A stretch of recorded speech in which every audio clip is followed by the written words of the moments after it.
Very good morning, everyone. Welcome along to this morning's talk from the Cyber Fringe Festival. Thank you very much to Mātiti Group, Cyber Quarter, and Kinetic 6 for the hosting and sponsoring of this morning. Before we get going, just a quick intro for those who are unfamiliar to the Remo platform. We're in stage mode now. Previously, we were in the networking. What will happen after the stage shuts is that you'll be returned back to the table space that you're at. Just a key way to connect and engage with all the other delegates that are in this space is actually up in your top right, where you've got the chat participants in the QA channels. In regards to the participants, if you all click on that next one along, the second one along, you'll see everyone who's in the call at the moment. And if you need to get in contact with people, you can either use the I symbol beside there for the information. You've got the message option as well, so you can get in contact with the others. This is being recorded, and so that video will be available in a couple of days' time after that. And the last thing just to note is that if you're needing to see a slide or follow along with the presenter, again, just in the corner, you've actually got the enlarge full screen mode, and escape will take you back out of that. My pleasure now to actually welcome this morning's host, Sharul. She's the chief founder and key operations person behind Mātiti Group, and will be leading and hosting all the speakers today. Sharul, delighted to have you along this morning. Thank you so much, Hugo, for the introduction. Good morning, good afternoon, everyone. It is my pleasure to be participating in the Cyber Fringe Festival on behalf of Kinetic 6 and Mātiti Group. And I'm also very excited to announce that Heimdall 365, our new refresh platform, has now been launched. Do follow our LinkedIn page for more updates on that. And today I'm particularly delighted to be hosting this panel discussion, as there is just an amazing lineup of speakers. So let me start by a brief introduction of our panelists. Meet Yasser Alobaidan. Yasser is the founder and the Chief Executive Officer of Jawra, the digital transformation partner in Kingdom of Saudi Arabia. Yasser brings over 20 years of experience in the ICT space across EMEA region, where he successfully led the establishment of 3 service providers and 8 startups. He's the founding partner of Mediatiri and sits on the boards of Thawarat Technology, EduCern's, Shade House, Meme Platform, Roundup Tech, and the International MVNO Association. Also recently, Yasser featured in the top 10 list for the World CEO rankings for the year 2020. Thank you for joining us today, Yasser. And also, pleasure to introduce to you our university's own Professor Pro.Pillai. Professor Prashant is a professor in cybersecurity, head of School of Mathematics and Computer Science, and the director of the Wolverhampton Cyber Research Institute at the University of Wolverhampton. Professor Pillai has over 18 years of research experience and specializes in the areas of communication networks and cybersecurity. Over the years, Professor Pillai has led several national and international research projects funded by various funding agencies like the Innovate UK, ESA, EU, etc., in the areas of cybersecurity. He's been invited for talks at various international conferences and has co-edited 4 books and has co-authored 98 peer-reviewed papers in leading journals. His current research interest lies in the application of AI and developing novel security solutions for safety critical systems. He's a senior member of IEEE, a fellow of the HEA, and a fellow of the BCS. Welcome, Professor Pillai. Thank you. And without any further ado, now let's begin with today's very important and very, very interesting discussion on how to future-proof critical national infrastructure. And because we have more than one speaker, I'd like to invite one speaker at a time for them to share their thoughts, and later on lead into a Q&A where we can engage together with the participants and the audiences as well. So let me start by inviting Yasser to please start by presenting his ideas. Over to you, Yasser. Thank you very much. I appreciate your time and invitation to this very important event. And let me first speak about the opportunity of talking about cybersecurity, because it's one of the most critical product and services that make the digital transformation into today's life. Without security, people will be more hesitant to go into cloud, and will go into technology and so forth. So cybersecurity is a very major, important role that all IT and technology are looking for. If we look at the history, and I will speak a little bit about Saudi, since I'm part of Saudi, and then we talk about the regional strategy of what cybersecurity is all about. Saudi 3 years ago was the most attacked country in Middle East and Africa. More than 30% of attacks in Saudi compared to other countries in the region. And 2019 remains the same. It is the most attacked Middle East and African region, with over 160,000 hits in servers per day.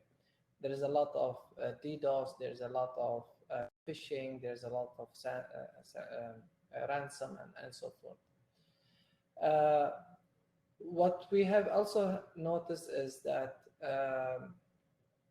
95% of the Saudi business suffers from cyber attacks. Most of it comes from employees' data that are being either encrypted or deleted to ask for ransom, or just for distraction, or attacking for no reasons. There's a 31% of financial losses caused by the cybersecurity attacks. So this is a huge numbers that are affecting the Saudi, and that's why Saudi today have worked a lot on investing in the cybersecurity infrastructure. Within a year, we became one of the second continuous improved cybersecurity infrastructure worldwide. We became the third using technology to minimize the COVID effects of 2020. And we are investing more than $1 billion a year in cybersecurity to protect the infrastructure from a global perspective, but also on a network perspective. 920 megabit of data consumed daily per user, which is 3 times the world average. It's one of the most, it's actually one of number one users affecting Snapchat or Facebook or any of the social media. So we are very hungry in terms of country of data, and this results into our concerns of the cybersecurity attacks that comes to Saudi Arabia. There are lots of attacks happening. Most famous one was in between 2012 and 2017. Aramco have been attacked with the Shamoon virus, and this caused the company to change more than 50,000 hard disks and elements, and a loss of billions of dollars in terms of revenue coming from oil. Saudi Aramco, as you know, is one of the biggest oil company. So such effects and attacks results into a huge loss of revenue to the country. There was also another Shamoon 2 virus that came in 2017 that affected the Ministry of Human Resources, and this hold the services for the ministry for a while. And that's why when we look at the 2030 vision, we would like to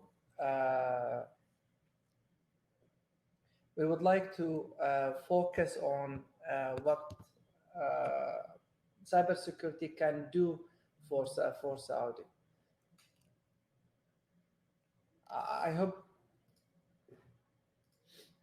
So the second point here I want to release is that with the 2030 vision, the cybersecurity was one of the highest actions on the board of the ministry and the cabinet. Because of that, Saudi have further invested in cybersecurity market. And so this is, as you can see in here, more than $10 billion spent in cybersecurity in 2019. 10 billion Saudi riyals, which is 2.6 billion US dollar, and increasing on a daily basis all the way to 2023.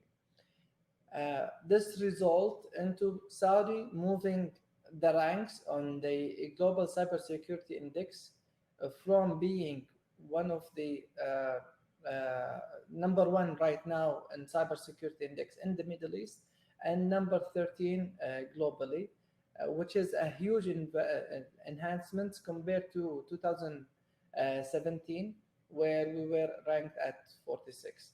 And in 2012, we were ranked at 87. So it's a huge improvement that Saudi is doing to improve the cybersecurity infrastructure on a global level. With that, Saudi also have launched what the National Cybersecurity Strategy. This becomes very important for all government entities and corporates in Saudi, focusing on a number of areas. So if we look at these areas, one of them is the regulation, where we can set the policies of setting up any cloud or infrastructure-based services.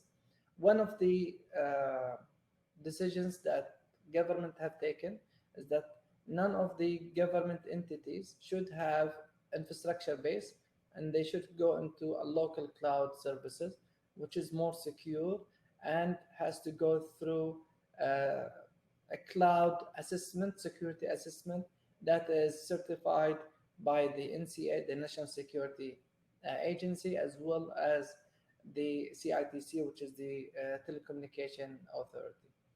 In terms of assets, the government in Saudi have focused on developing the infrastructure, but also mainly the human asset and the talents in Saudi. So we have invested a lot in developing the know-how and the knowledge and the cybersecurity awareness and training and education, as well as doing the public awareness on all aspects. Of course, to go into a strong cybersecurity platform, we need to have a proper integration between the government entities, and Saudi becomes one of the fastest digital transformation countries in the region and also in the world, by integrating all the ministries to each other through our digital services and cloudability. This will not happen without the cooperation with the largest universities and the largest technology providers in cybersecurity across the world and locally within the different organizations. Of course, this means we need to also defend the network and the investment that we are doing locally, whether it's a government entity or public cloud or public infrastructure. Assertion is the area where we, as a cybersecurity strategy, make certification programs, awareness programs, to make sure that everyone is aware of how to use the data and how to protect that data. With that, the National Cybersecurity Authority was announced a year ago, and with this, we have seen a lot of data analyzed further in terms of type of attacks, study of these attacks, and trying to create the protection that is needed for the protection of cybersecurity. We have seen that a lot of attacks comes from malware, DDoS, penetration attempts, as well as information leaking and exploration. Cybersecurity Authority is also one of their major tasks is to do awareness and guidelines. And we have seen this very visible during the 2020 with the COVID-19, people working from home. The use of their Wi-Fi network has to be secured. And this means a very large national-wide awareness program has been provided to the nation.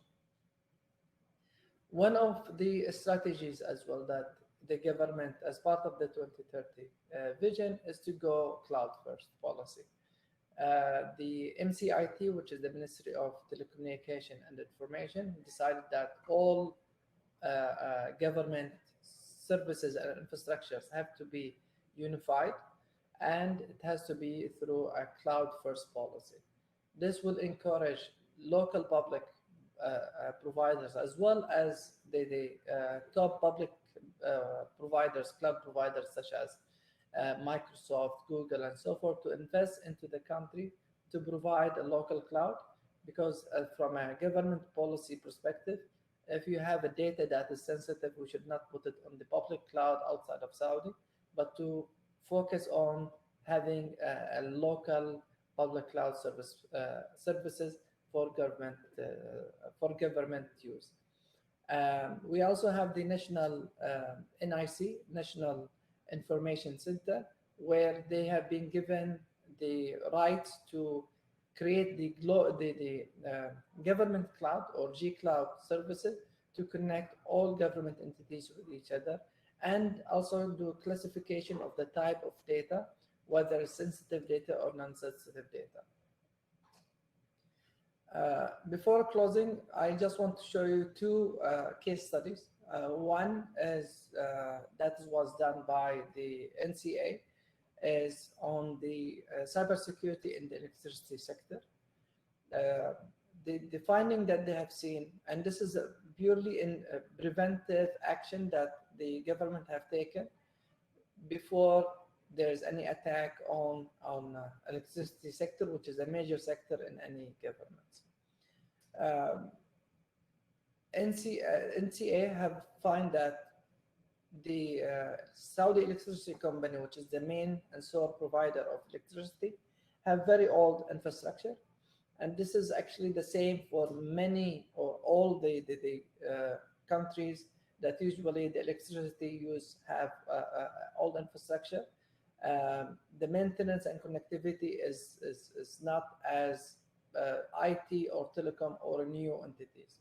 So one of the major solutions that they try to find out to protect the Saudi electricity company and the government energy sector is to focus on human resources, develop a new department, focus on cybersecurity, provide full awareness of to all employees on the data, the type of data, the type of emails, the phishing emails, what to do, what not to do, and what to accept. They created a proper governance model for the protection and utilization of data through the cloudability of the services. And they also cooperate with many agencies to do preventive actions, penetration tests, hack tests, and so forth, to make sure that the cybersecurity level at the Saudi electricity company is at its most level to protect one of the most live sectors in Saudi Arabia. Additionally, one of the other case studies, which was really presented just recently, a week ago, where the Saudi National Agency have went into awareness program to protect your data, and that you can see it visible in all the TV channels in all the streets, where they ask everyone that your data is very important and you need to take care of it. And this is also supported by SAMA, which is the Saudi monetary agency, because we have seen there's a lot of attacks and phishing emails and messages on getting your financial data. With that, I would like to thank you, and let me know if you have any questions to support you in the presentation. Thank you very much. Thank you so much, Yasser, for a very thorough, very detailed, and very informative presentation. So much for that. I would next like to welcome on stage Professor Prashant Pillai for him to share his thoughts and his insights from a different perspective as compared to what Yasser shared from the Middle East. So Professor Pillai, over to you for your thoughts and insights on the subject. Thank you. Thank you very much. I will just try and quickly share my screen.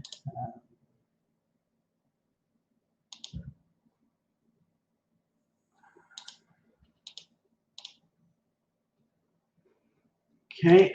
Right. Thank you for the introductions, Charles. So I'm Professor Prashant Pillai from University of Wolverhampton, and what I wanted to look at was really how and what needs to be done in terms of future-proofing our critical national infrastructure. And this is, of course, applicable to almost every country. So if you look at what is probably considered as critical national infrastructure, I mean, you've got basic stuff in terms of utilities, in terms of energies and smart grid, like Yasser was talking about, our water systems, our telecommunication systems, our banking and financial systems. And of course, there's been a lot of work over the last several decades being done to make sure there's a certain level of safety systems put in place for all our critical national infrastructures. And it's mainly to ensure that there are no issues in terms of being able to, whether there's natural calamities or disasters that might affect these systems, because in the end, if you have an issue with any of these systems, the impact is much wider than one or two people. You're talking about an impact to maybe a whole city or maybe a whole country as well. So of course, over the last few years, we've also started working quite a lot with various agencies around cybersecurity and the impact of cybersecurity on all critical infrastructure. And we are seeing, again, a lot of rise in cyber attacks on these kind of systems because, like I was mentioning, the impacts are huge. And of course, many times the attacks are actually organized by criminal organizations which are backed by other nation states. So they look at this as a way of causing not just havoc, but also large-scale impact on any other country. But of course, things are evolving quite a lot, and from our side, we look at various things. I mean, smart cities, of course, is something which we're all aware of, and there are many countries which are already adopting smart city programs. And in future, probably smart city would also should become part of your critical national infrastructure. If you're looking at smart hospitals, smart governance, even smart traffic lights, for example, these can become quite an issue if you have hackers or attackers targeting them. So, for example, if you've got in a large city with a lot of traffic, you suddenly have an attacker attacking all the traffic lights and turning them on to green, across the whole city. You can imagine there could be a huge impact in terms of society, but also there could be fatalities, etc. So it's quite important for us, both from the academia world, but industry as well, to make sure we have solutions in place to be able to protect some of these kind of systems. And of course, critical infrastructure has its own challenges, which probably are not similar to many other networks. And one of the biggest issues, of course, is scale. So when you're talking about critical national infrastructure, you're talking power networks, water networks, transport systems, telecom systems. This is not related to one building or one small estate. You're talking about city-wide or nation-wide networks. So the scales of the networks are large, which of course means you have a lot more points of attacks and a lot of vulnerabilities in there as well. And there's always been an implicit trust between traditional systems. So if you look at smart electrical power grids, for example, your substations trust each other. There's an implicit trust that if one substation is getting a message from another substation, that there's a certain level of trust already inbuilt there. But when you start looking at future systems in terms of how internet is being brought in for some of these networks, you start moving into things like smart grid systems, that implicit trust probably should not be present. And there's another interesting challenge, which is the lifetime of systems. So, does anyone on this chat or webinar actually remember what computer they used 10 years back? Probably not. But when you're looking at critical infrastructure, when you're putting these large systems across your countries, you expect that they would be running for several years. So effectively, what the challenge cybersecurity professionals have at the moment is they've got to ensure that they're putting new systems now in place which will withstand cyber attacks for the next 10 years or next 12 years or 15 years. Now, I don't even know what new cyber attacks are going to come in the next 10 days. How do we build systems which are future-proof to some of these attacks? Becomes quite an interesting thing. So again, quite a lot of different challenges that are there, probably specific to critical national infrastructure, some others which probably are shared by other systems as well. And of course, what we're seeing is new technologies that are coming into this critical infrastructure sphere. So if you look at the role of 5G, we've of course seen 5G in itself, or the telecom network itself, as a critical infrastructure, but also 5G to be used, whether it's for smart utilities, for connecting traffic lights, for connecting ambulances, for various new applications and domains that was never used before. So of course, it's quite important and imperative that these kind of backing solutions or systems are secure for future attacks. And I'm sure all of you are aware of all the various discussions that have taken place and regulations that are coming in terms of which companies from which countries can get involved in providing your 5G infrastructure, for example, and a lot of it backed by concerns around on the cybersecurity elements of their infrastructure. So one always needs to consider that as well. Internet of Things, another key enabler that has been put in, whether you're looking at not just simple from retail sectors to future autonomous cars and automotive industry, to factories and comms, to utilities, again, a technology which is being adopted very, very quickly by various different sectors, and again, coming very much close to safety critical systems and critical national infrastructure systems.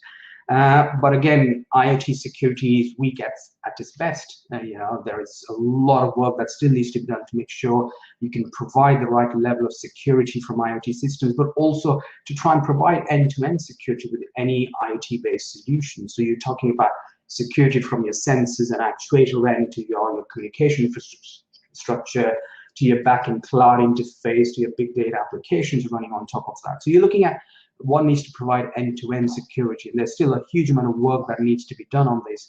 And one needs to be very careful about some of these systems, because if you're making some intelligent decisions based on some of these data that's been collected or information that's been collected and processed, that these are not manipulated or modified by any attacker in any way. So providing that level of data integrity and authentication of the systems is key.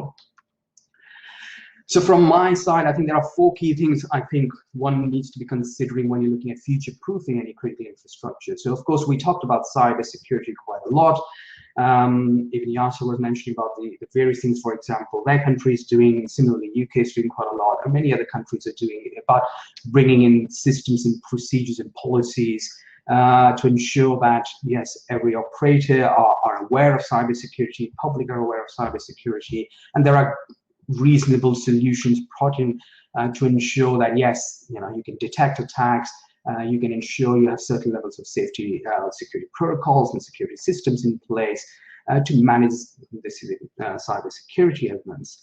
But there are, I think, some of the other aspects as well, and cyber resilience is probably one of the key things that many countries and organizations probably oversee, and probably there's a lot more work that needs to be done around that. And I'll talk a little bit about that in the next slide.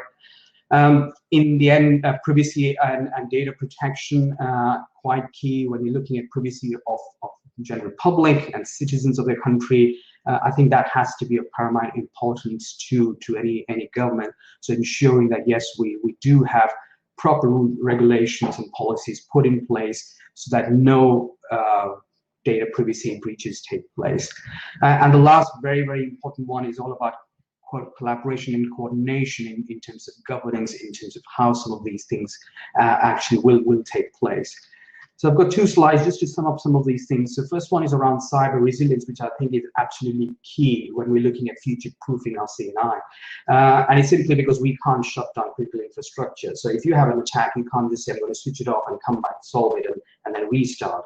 So there's a certain level of business continuity and disaster resilience that needs to be built, certain level of redundancy needs to be built in the systems, so that we can ensure that the systems can continue, not just now when you have an attack, but also in the next 5 or 10 years time when you can have attacks which we probably don't even know what these are. So how do you end up building some of these things? So I'm sure all of us have heard about security by design and privacy by design, but I think what's really key, especially for critical infrastructure, is resiliency by design. So effectively, we're trying to build in resilient systems from future attacks, which we know will happen, and we're not even sure what these are. So how to build these systems that they can continue providing certain level of business continuity, even when they are under an attack. So smart intrusion detection systems that you can bring in, automated AI-based systems that you can bring in along with that to be able to feed into that resiliency aspect. And always remembering that whatever procedures and systems we bring in have to be constantly tested, evaluated, and then further improved as new attacks keep coming in. One thing that is quite important, and I know we've got people from the government here as well, to try and look at how we can bring more coordination and at a much higher level around security and resiliency of CNI. And there is a huge need for cross-agency cooperation. What we are seeing from our research is that there's going to be the attack landscape is going to change very quickly over the next few years. At the moment, you have single attacks taking place to single organizations in the way. Very soon, you're going to get what are called large-scale coordinated attacks. So we do quite a lot of research around this, of how criminal groups are going to start using some of these techniques for attacking multiple networks at the same time. And this is, again, not new. There's an example on the screen. In 2015, there was an attack in Western Ukraine on a power network, on a substation, on 30 substations, and electricity was switched off to a large part. But at the same time, there was an attack on the actual control center, and there's an attack on the telephone systems as well. So people could see that their lights have gone on, but they can't call anybody. And at the same time, the control operating center can't actually do anything because their systems are being attacked as well. So effectively, if you have these large-scale coordinated attacks where you've got an attack to a utility network, maybe the telecommunications network as well, or the healthcare system as well, all happening at the same time, how does one manage that? So what are the organizations and agencies who are responsible for managing some of these? How is this data actually collaborated and coordinated across platforms? Where are the boundaries in terms of authority? So of course, every organization will want to manage their own networks. But what happens when you've got this kind of large-scale attacks, which is across multiple networks? So again, quite a lot of these different things that needs to be considered. So just to summarize, of course, we know we have countries who need to look into CNI, security and resilience, I think, which is quite important. We're seeing a huge rise in the number of attacks and also the sophistication in terms of the attacks. And we have to always remember an attack on a CNI infrastructure has a large impact, and citywide or even countrywide impact. So with these growing challenges that we have across, that we see in that threat landscape from our cyber experts, what's also quite important to understand is how we bring in some of the policy and procedures in place to be able to deal with some of these cross-agency collaborations for these large-scale coordinated attacks. And last, just to introduce ourselves and some of the work that we do. So I lead the Wolverhampton Cyber Research Institute at the University of Wolverhampton. Some of you would probably be aware of a new £9 million Centre for Cybersecurity, the Midland Centre for Cybersecurity that we have set up. It was being built over the last couple of years, but is now up and ready. And from a research point of view, we focus actually quite a lot around security and efficiency of critical national infrastructure. And we specifically look at what's called security at large. So when you've got a large number of devices, large number of users, large complex networks, how do you go about doing, for example, whether it's threat modeling to dynamic risk assessments to actually building intelligent and innovative security solutions? And applications can be around healthcare, transport systems, or infrastructure as well. So a huge amount of work that is being fed into that. And this Midland Centre for Cybersecurity, which is called Cyber Quarters, is like we call it like a one-stop shop for industry and organizations. So anybody who might have any problems can come to our centre and we can help them not just from the R&D side, but it could be around training, it could be around testing of systems, or actually probably even innovating and working together and building up some new solutions.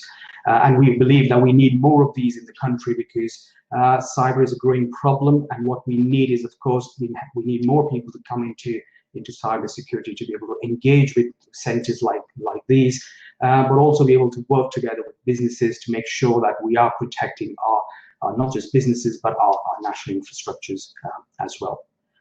Thank you very much. That's all from my side. So much, Prashant. That was very, very insightful. I especially liked your comments around the cyber resilience aspect, and I think that will, hit home with many of us attending. And with that, I'm truly, truly excited to call on stage and to everybody here, Greg Smith. Greg Smith is the Conservator of Parliament for the Buckingham constituency. Prior to being elected to Parliament, Greg worked in print, design, and marketing, serving clients across the manufacturing, medical technology, and charity sectors. Greg, who campaigned for a leave vote in the 2016 EU referendum, has a record of getting things done. He's an opponent of the environmentally destructive and costly projects of HS2 and the Expressway, and wants to work with the local people to campaign against these schemes going ahead. As a father, he wants to ensure there is a world-class education for every child in the area. In the 2017 general election, Greg was the Conservative Party candidate in Hayes and Harlington, adding 3.9% to the Conservative vote share. In the Conservative Party's leadership election in 2019, Greg served as the regional coordinator to the Boris Johnson campaign, covering the southeast region of England. As a lifelong McLaren supporter, Greg also enjoys watching Formula One and is delighted that the Buckingham constituency is home to roughly half of the track at Silverstone. With that, let me welcome you, Greg, to the stage. Over to you. Well, thank you very much, and good morning, everyone. I think it's important just to set out at the start that for me, taking part this morning is as much a learning exercise as it is to hopefully share a backbench member of Parliament's views on where the government is going on cybersecurity. Clearly, I sit as a Conservative member of Parliament, which is on the government side, but I'm not a member of the government. I am on the backbenches, and my job is one of scrutiny, and hopefully where some ideas I can learn from this morning's event will help me in that process of taking issues that need to be fixed to ministers, to having those discussions with the decision makers to see if we can affect that positive change for the United Kingdom's response on cybersecurity, which clearly equally has global reach as well. And I think that the current government is taking cybersecurity incredibly seriously. The UK National Cybersecurity Strategy has been underpinned by £1.9 billion worth of government spending so far. People may have seen that yesterday the Chancellor of the Exchequer set out the latest spending review for the UK government, which did equally underline the commitment to spending on cybersecurity, critical national infrastructure protection, etc., as well as some pretty big spending commitments around the future rollout of 5G, around fibre to premises broadband across the country, and actually keep pushing on 4G technology as well, because large parts of the United Kingdom don't have good enough access to reasonable mobile data speed, although I do say that on about week 3 of my own personal 5G contract with EE. So there are parts of the UK where 5G is working very, very well, but that obviously brings with it key challenges to cyber security. Now, when it comes to that critical national infrastructure, this is something that concerns me as a constituency member of Parliament. I represent roughly 100,000 people in North Buckinghamshire. I have a lot of high-tech businesses. I have a lot of businesses that maybe aren't high-tech, who absolutely rely on not just stable, interference-free internet connection, broadband connection, but for all of the reasons that other speakers have spoken about, their electricity supply, their other critical services supply, their ability to get a train that will actually get them to work. And so ensuring that the country continues to be able to work free of cyber threat is incredibly important. And when I arrived in Parliament for the first time after the election last December, I think it only took about two hours into the various induction briefings that we all went through before this rather grim statistic was presented to us, that Parliament's own network, there is an attempted attack on it, I think every 2 minutes was the statistic. And if you think about that, every 2 minutes is a massive challenge for the security team here at Parliament, who are first class, I have to say, to meet that challenge and ensure that those attacks don't actually come to anything. But of course, we have seen very recently in the United Kingdom serious attacks that have affected our National Health Service. 45 NHS organisations were really very badly affected and brought to their knees only very recently in the United Kingdom. So this is a very live threat that we've got to be aware of. So what's the government doing? Well, probably the most clear, headline-grabbing measure is, of course, the decision on Huawei equipment. And we are due to see, potentially as early as next week, the legislation around the telecom security bill come forward for its first stages through Parliament. In fact, I would be surprised if the second reading of that bill wasn't potentially even next Monday afternoon. And so we're going to start to see the legislation around that come forward.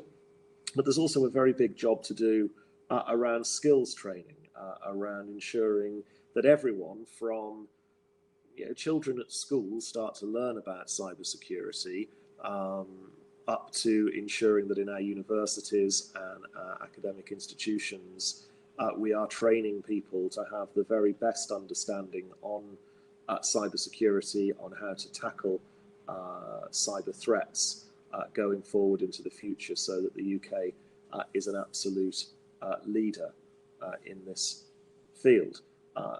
Of course, in a lot of respects, of course, when it comes to national security, when it comes to securing our critical national infrastructure, that's something that can't be spoken about very publicly, but it is something that I think myself and other members of Parliament do want to see greater parliamentary scrutiny around, to ensure that we are getting this right, to ensure that there is the best possible defence to ensure that the United Kingdom's networks remain untouched and safe going forward. And this threat is clearly not going away.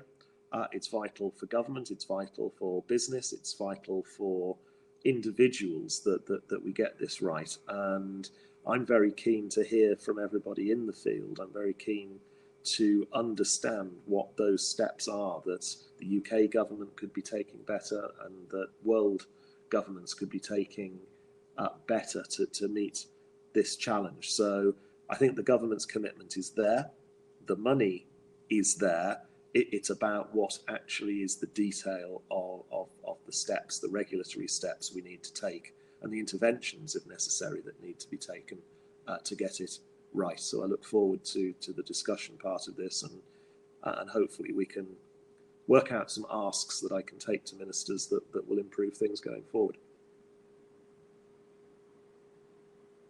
Thank you very much, Greg, for your insights. Very, very helpful. And thank you for being so open to hearing and understanding from others what their thoughts and comments are, that you can further enhance and take it forward to the people who can make decisions, the leaders. So thank you for that. We will open the floor for Q&A, and if I may invite Professor Pillai and Yasser back to the stage, so we have you all here for any questions that our participants this morning might have. And while they're thinking of questions, I actually have a question for you, Professor Pillai, and actually also for you, Yasser. So let me start by focusing on Saudi Arabia to start with. So if I may ask, Yasser, in your opinion, what's the biggest threat facing government when it comes to cybersecurity?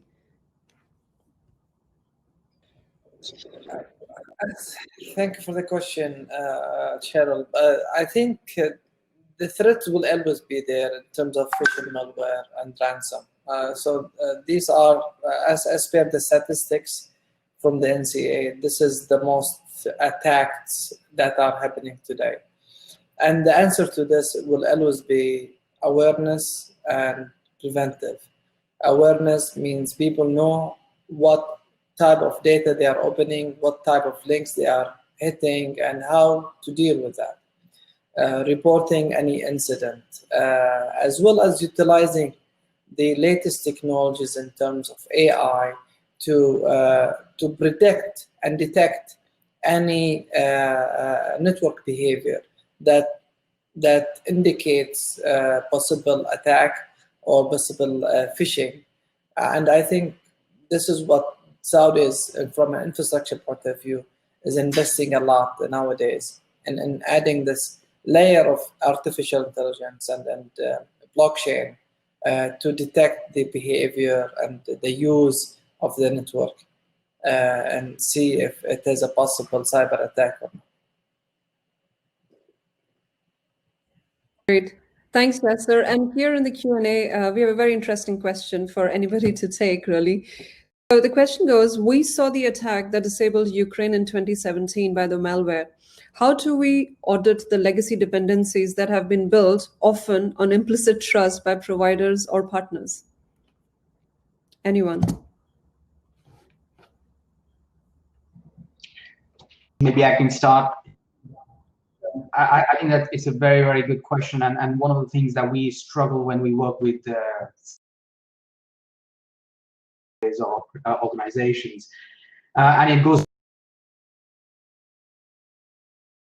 lots of less legacy equipments and systems in place, and both old and new, and we effectively get hit from both ends. We've got, on one hand, we've got a lot of old systems, and then on the other hand, we've got a lot of new systems like IoT systems, etc., that we're bringing in. And again, there are security implications from both sides. Actually, the old systems, of course, can't be patched in the same way, and some of the new systems are probably not as secure as well. So I think there's still a lot of work that needs to be done in order to be able to understand, the legacy dependencies on large networks like that, and probably more regulation is required to be able to quickly move equipments and all. In the end, of course, the problem comes back to monetary aspects. So if you've got a large network, and you put, and I did mention this in my slides, that if you put a new substation there, it's not a cheap substation yet. It's going to cost millions. You don't want it to change in the next 2 years. So what you need to do is be able to adapt and come back to that cyber resiliency, that the new systems that we are building in now need to be resilient to future attacks and not be able to just withstand attacks now. So we need to go back to the drawing board and start looking at these kind of new systems and resiliency by design systems, so that now when we bring new systems in and start replacing the old legacy systems, we don't have to repeat these, removing these systems again. So there's not much we can do and go in the past to remove what was there already, but at least what we can do is start making that change now. Great. Thanks, Professor Pillai. Yasser, Greg, do you have anything to add to what Professor Pillai already shared? Are there any thoughts or comments?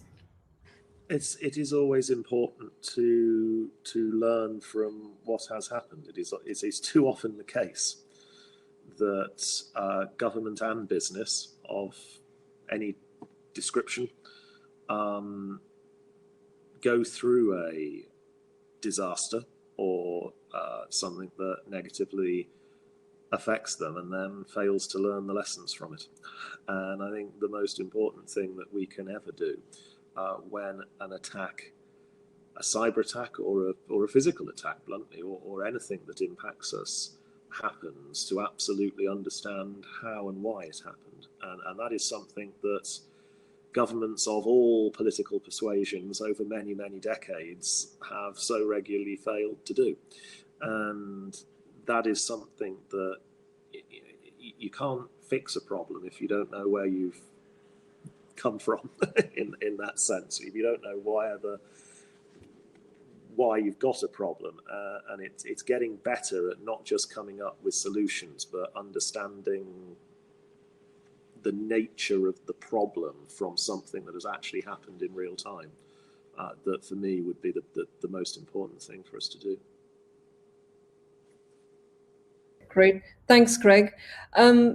Question for you, Professor Pillai. So, you know, with the launch of the new Cyber Research Institute, how can businesses engage with the new Cyber Center? To be honest, in many different ways. We've got quite a few different types of services that we have in place. So our view is, like I was mentioning, is to create like a one-stop shop for organizations to come. So if they've got any concerns, needs around cyber, then they should be able to come there at least as a first point of call to try and get that understanding. So we offer cyber R&D and cyber consultancy. So if companies want to test their systems, they might have cyber security systems but are not sure how secure they are, or they might have IoT systems but want to add security to it, or basically be able to build in new simulation systems or emulation systems, or any new security solutions. They can come to us. We are of course backed by the University of Wolverhampton, so we provide a lot of training, so both looking at reskilling of staff and upskilling of staff. So Greg was mentioning before that we need more people coming into the sector. There is a huge skills gap. There was a recent study done by DCMS around the skills gap, if you look at the cyber labor market. So even if we start training all the young people coming in, we still probably don't have enough. So it's also about looking at reskilling people from other areas. So we have a lot of CPD program, short courses for people who might want to move into cybersecurity. And we have to remember, cybersecurity is not only technical. Cybersecurity is a whole sector in itself. And there are lots of roles within cyber that can be done by people who probably have no technical background as well. So, and that's quite important to understand, that there's a whole range of cyber skilling programs that we would bring in. We are, of course, launching or will have a cyber incubator and accelerator as well. So we believe that we need more innovative companies to come in with new innovative solutions around cybersecurity. And especially because there are lots of challenges that are still there, whether it's critical infrastructure or others, but it's all about trying to see how we can provide them a safe place for testing new solutions before they can take that and commercialize that and take them to the market. So again, quite a lot of those kind of aspects that the center can provide. And like this conference, our first conference from Cyber Quarters. So it's to try and bring leaders from around the world to bring in and start looking at what are the global challenges around cybersecurity, where are the opportunities to help not just provide that cyber awareness programs, but also hopefully build new networks across the world to be able to tackle some of these things. I always say this is not a problem for one organization or one country. This is a global problem, and the more we can collaborate, the more we can share, the better solutions we have. That was very well explained. Thank you. And I think an opportunity of cross collaboration across different sectors. Well, we had a question for Yasser. I'm sure he will join back in a minute. Oh, he has entered the table. So, hello, Yasser.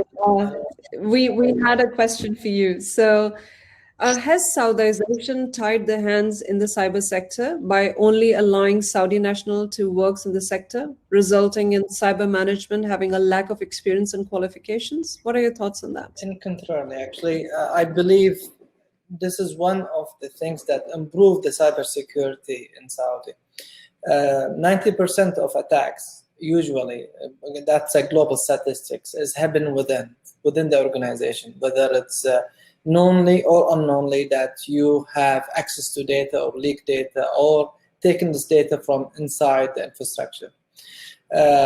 For sensitive areas as like cloud or government entities, there was a decision to localize this because this is a national security. Data is a very national sensitive security, and you will not allow to defend yourself by people from outside the country. With that means there's a lot of training, there's a lot of education, there's a lot of know-how that needs to be done. The past 3 years, we have seen a lot of hackathons and programs to see the best programmers that are protecting and willing to do the proper protection and the proper knowledge of cybersecurity. If you look at, for example, what we have to do in the past couple of years to improve ourselves from number 78 globally to today number 1 in Middle East in terms of cybersecurity index, or number 13 in global Saudi global cybersecurity index. Nationalization was at the core of that. We were talking a few minutes ago about cybersecurity infrastructure, and I also mentioned the idea of having assets. Infrastructure is an asset, but the biggest assets that we have today is our team, our people, the nationals that we need to invest in them. So there are lots of trainings and programs from a university level, as well as a lot of awareness on a national level and the cybersecurity. Thank you, Yasser. I know it was a curveball, but thank you for responding to it so clearly and beautifully. Appreciate it. Well, I'm mindful of the time, so perhaps we'll take one more question, and I guess it's targeted towards perhaps you, Greg, or Professor Pillai. And the question is: are the 2018 regulations introduced by the UK government enough to bring a culture of cyber resilience in CNI operators?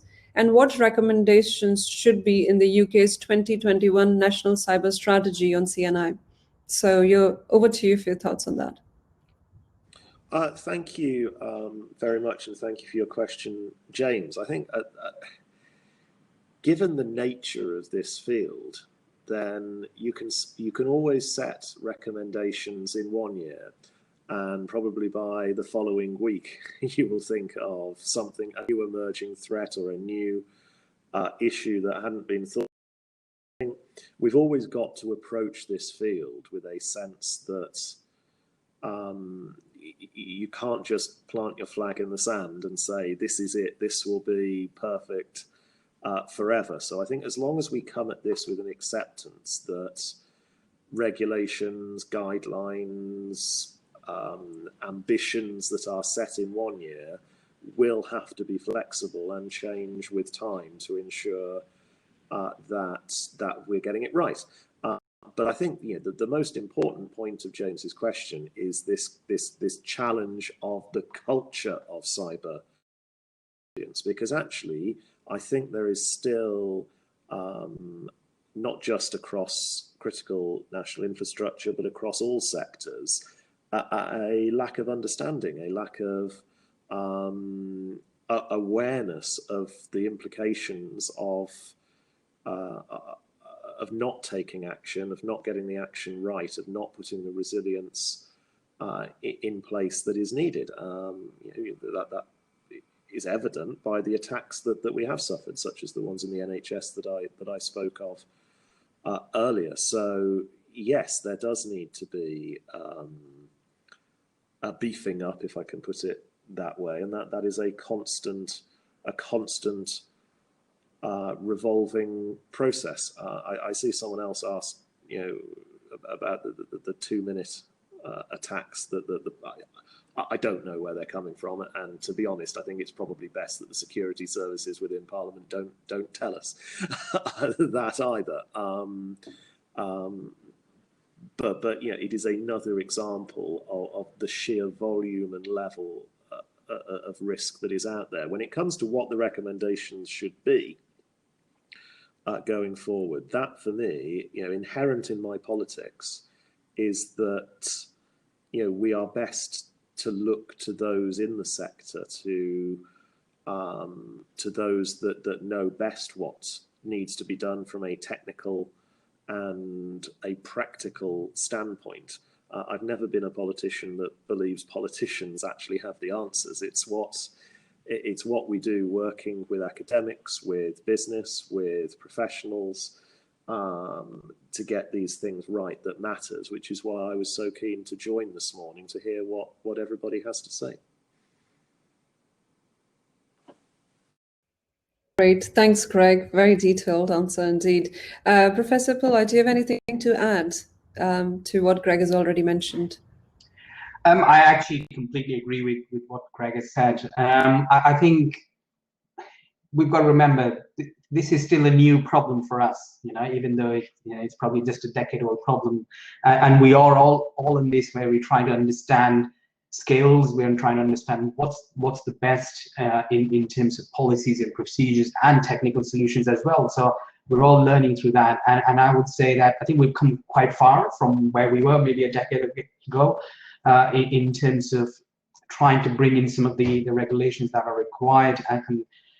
But of course, I completely agree that there's still probably a little bit more to do. We've got to understand more in terms of the kind of possibilities of issues and problems that can come in the future, which is where I was talking about large-scale coordinated attacks and things like that. So where at the moment we're probably focusing on what one infrastructure needs to do, but what happens if multiple sectors get attacked at the same time? How do you do cross-agency, cross-network, cross-sector, management of these kind of large-scale attacks? So there are still, of course, it's a growing thing, and what we have to always do is look at some of these, understand what we've tried to manage, and I completely agree. It's the main vision and goals that are important, and then we keep evaluating and improving on these. So in terms of recommendations, there are again more that will come both from academia and industry, who would be seeing the kind of attacks taking place, the kind of implications, and also looking at the procedures that would be required to be able to handle some of these, both in terms of disasters, but also in terms of general management and operations point of view.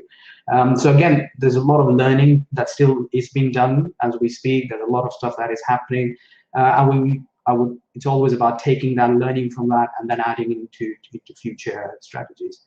But I would say our current strategy is, I would say, spot on in terms of in the direction of travel. That yes, it is addressing key points, and we build on some of those. Great. Thanks, Professor Pillai. I think with that, we will wrap the stage discussion for today. Thank you so much for your time. Greg, it's a delight to have you, and thank you for joining us against all odds, the technical odds. Thanks, Yasser. Thank you so much, Professor Pillai. If I may just suggest, it would be wonderful if you have few more minutes to spare, that you can join us in the lounge. We have Mātiti Lounge. We also have Kinetic 6 Lounge. So attendees can interact with you directly and in person, and perhaps use your time here to clarify a few more doubts that they might have in the areas of your expertise. So with that, I will hand it back over to Hugo. Thank you so much for your time. Delight getting to knowing you and hearing from you. Thank you. Thank you very much.